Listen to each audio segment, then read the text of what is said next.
राधे राधे दोस्तों। आज आज हम जानेंगे कि प्रेम आखिर प्रेम है क्या। प्रेम की उत्पत्ति किस प्रकार हुई, प्रेम के प्रतिपादक कौन है। आज वर्षों से युगों युगों से जिस प्रेम की हम बात करते हैं, अपने दोस्त से, अपने मित्र से, अपने प्रेमिका से, अपने माता पिता से, अपने भाई से, अपनी बहन से, अपने पति पत्नी से जो बात करते हैं, प्रेम आखिर प्रेम है क्या। प्राचीन काल से, युगों युगों से, जब से यह धरती बनी, तो सर्वप्रथम प्रेम के उत्पादक, प्रेम के प्रतिपादक, प्रेम के जननी एक ही हैं। क्या आप जानते हैं वो किसकी बात मैं कर रहा हूँ?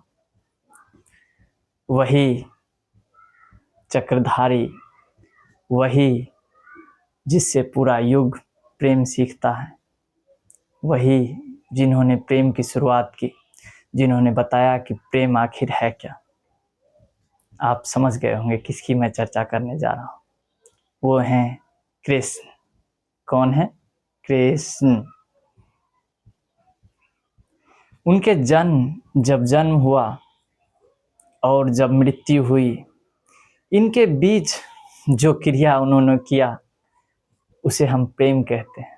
हर क्षण, हर पल, जीवन के एक एक कण में कृष्ण द्वारा जो प्रेम किया गया इस धरती पे, इस लोक में, युगों युगों तक, आज भी और आने वाले कई युगों तक उनको याद किया जाएगा और याद करते रहेंगे, क्योंकि प्रेरणा उन्हीं से आती है कि आखिर एक प्रेम करते हुए आदमी कैसे आनंद को प्राप्त हो जाता है। तो दोस्तों, आज हम कृष्ण की कहानी सुनेंगे। जब वे जीवन में आए, इस धरती पे आए, तो उनका जन्म एक जेल में हुआ था। उनके पिता माता सभी जेल में थे और उस जेल से उनके पिता द्वारा एक वृंदावन, एक गांव में उनको ले जाया गया और यशोमती मैया के यहाँ छोड़ दिया गया, यशोदा मैया के यहाँ छोड़ दिया गया। तब वो नन्हे थे और नन्हे सी उम्र में ऐसे ऐसे कार्य किए कि आज विश्व में उनकी ख्याति है, उनके प्रेम की ख्याति है।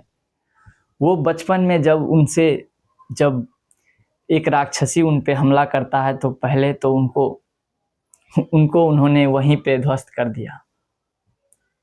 फिर जब वे बड़े हुए, थोड़े से और बड़े हुए, तो उन्होंने एक भगवान को चुनौती दिया।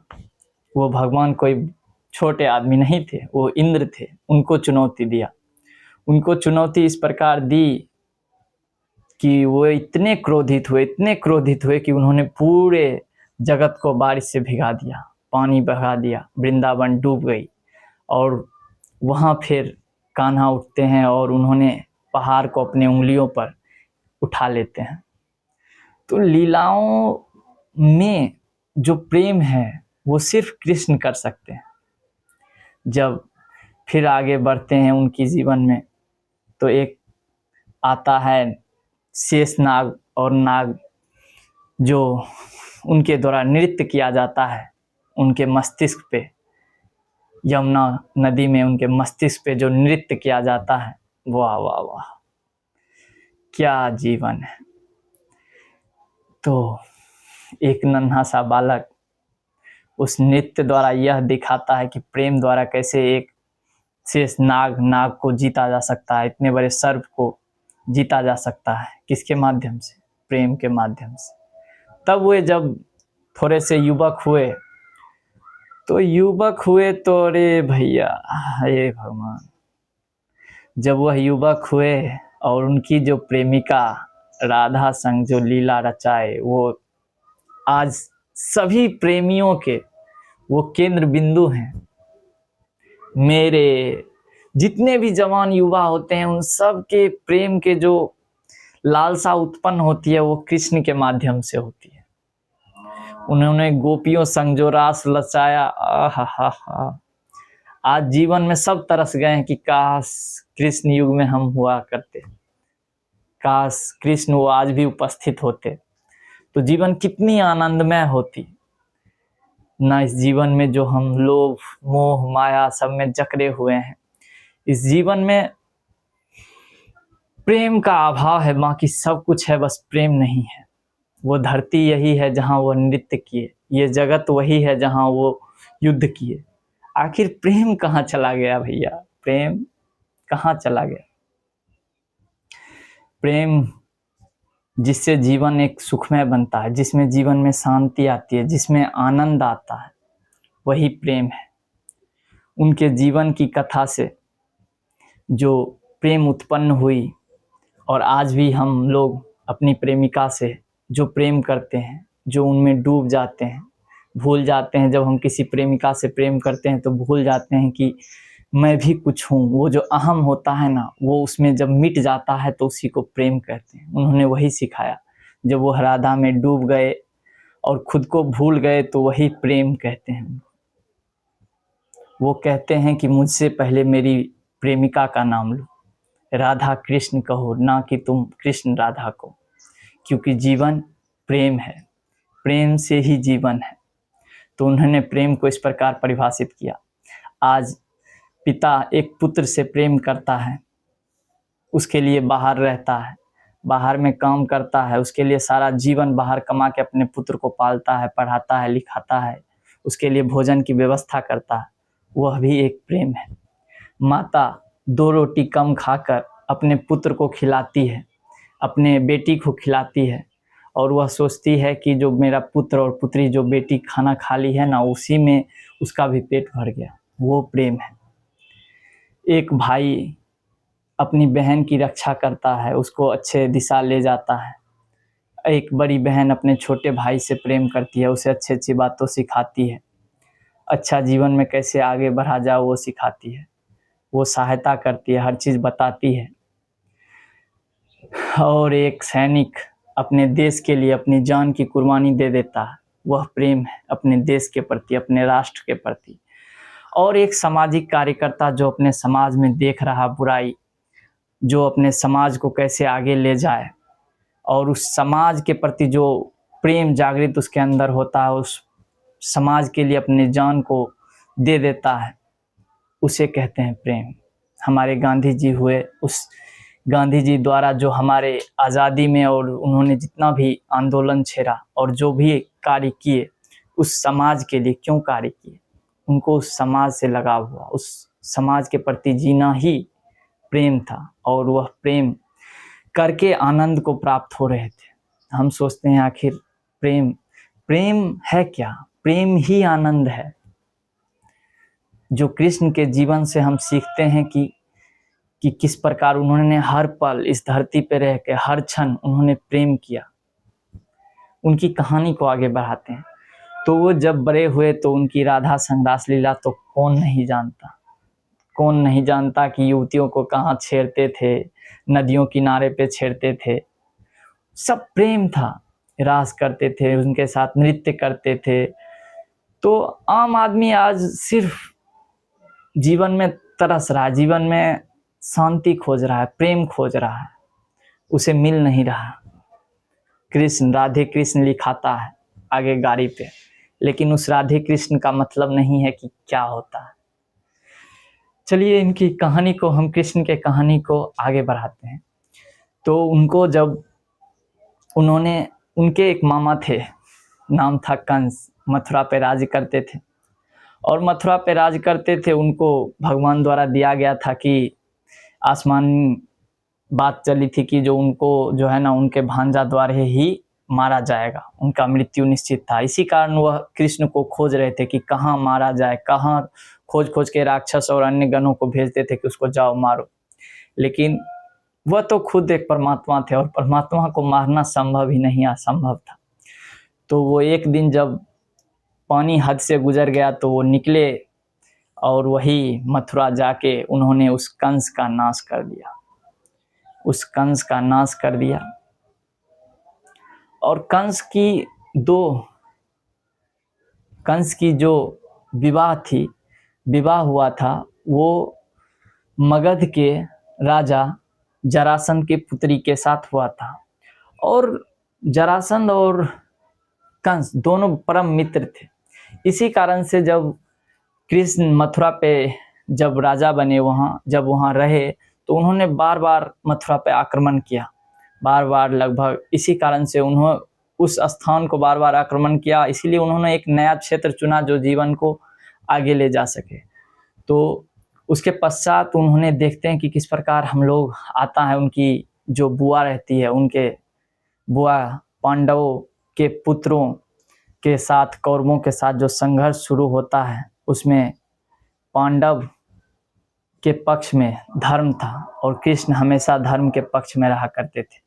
तो उन्होंने धर्म को चयनित कर अपने भाइयों के साथ खड़ा हो गए। और उन्होंने किस प्रकार जब युद्ध के क्षेत्र में जब पांडु पुत्र अर्जुन जब नतमस्तक हो गया कृष्ण के आगे कि हे कृष्ण, बताओ आखिर इस दुनिया में इस दुनिया में मैं युद्ध कैसे करूं, अपनों से युद्ध कैसे करूं, आप बताओ, ये मेरे गुरु हैं, ये मेरे भाई हैं, ये मेरे अपने हैं, तो इनको मैं कैसे मार दूं, बताओ कृष्ण। तो कृष्ण ने उन्हें बताया कि किस प्रकार युद्ध किया जाए।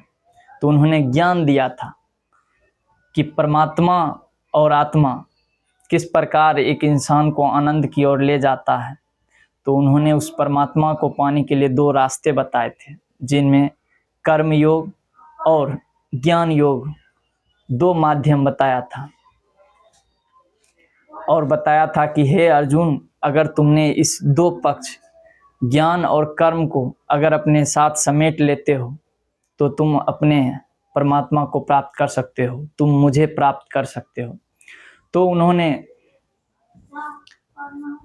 कर्म योग में यह बताया कि जब तुम अपने को भूलकर अपने समाज के प्रति जब तुम अच्छे कर्म करते हो, समाज को आगे ले जाने के कर्म करते हो, तब जाके तुम परमात्मा को प्राप्त हो सकते हो। और दूसरा एक सरल माध्यम है, उस माध्यम में यह है ज्ञान। अगर तुम ज्ञान को जितना ज़्यादा ज्ञान प्राप्त कर लोगे इस संसार में, ज्ञानी बन जाओ, उपनिषद पुराण जितने भी हैं, जो धर्म से संबंधित है, जो राज्य से संबंधित है, सभी संबंधित ज्ञान को जिस दिन तुम प्राप्त कर लोगे, उस माध्यम से भी तुम परमात्मा को प्राप्त कर सकते हो। तो इसी प्रकार उन्होंने बताया कि जीवन में कैसे तुम परमात्मा को प्राप्त कर सकते हो।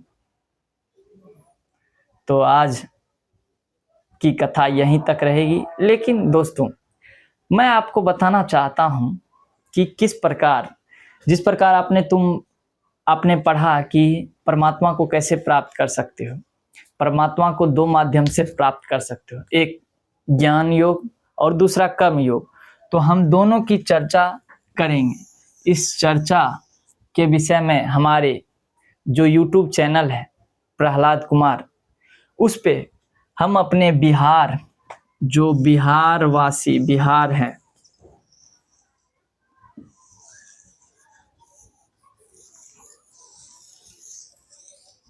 जो बिहार का क्षेत्र है, इस बिहार के क्षेत्र में जो मगध होता था, ये यहाँ होता था मगध, ये मगध, यह क्षेत्र मगध कहलाता था।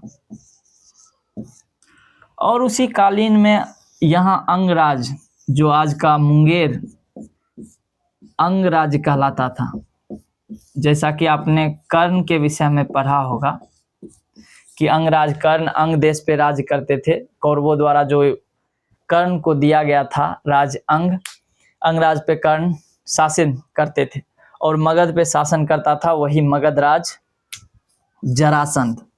यही जरासंध थे, जरासंध जो कृष्ण मथुरा पे कृष्ण पर बार बार आक्रमण, लगभग 17 बार आक्रमण किया गया था। 17 बार आक्रमण किया गया था मथुरा पे। कौन कर रहा था? ये मगध कर रहा था। मगध समझ रहे हो ना, मगध कहाँ का हिस्सा है? यही पटना जी, पटना, राजगीर, गया, ये सब क्षेत्र कहाँ का था? मगध का था। तो इस प्रकार हम इतिहास को, बिहार के इतिहास को समझेंगे कि किस प्रकार इतिहास बिहार का निर्माण हुआ है। बिहार के इतिहास का निर्माण, बिहार के इतिहास में महाभारत भी था, रामायण भी था। अगर आप इस प्रकार के जानना चाहेंगे कि अपने बिहार की क्या विशेषता है, बिहार में क्या है, बिहार का इतिहास क्या है, बिहार का इतिहास क्या है, संस्कृति क्या है, भूगोल क्या है, समाज क्या है, संस्कृति कैसी है, अगर आप बिहार के इतिहास, बिहार की संस्कृति, बिहार के राजनीतिक स्थिति,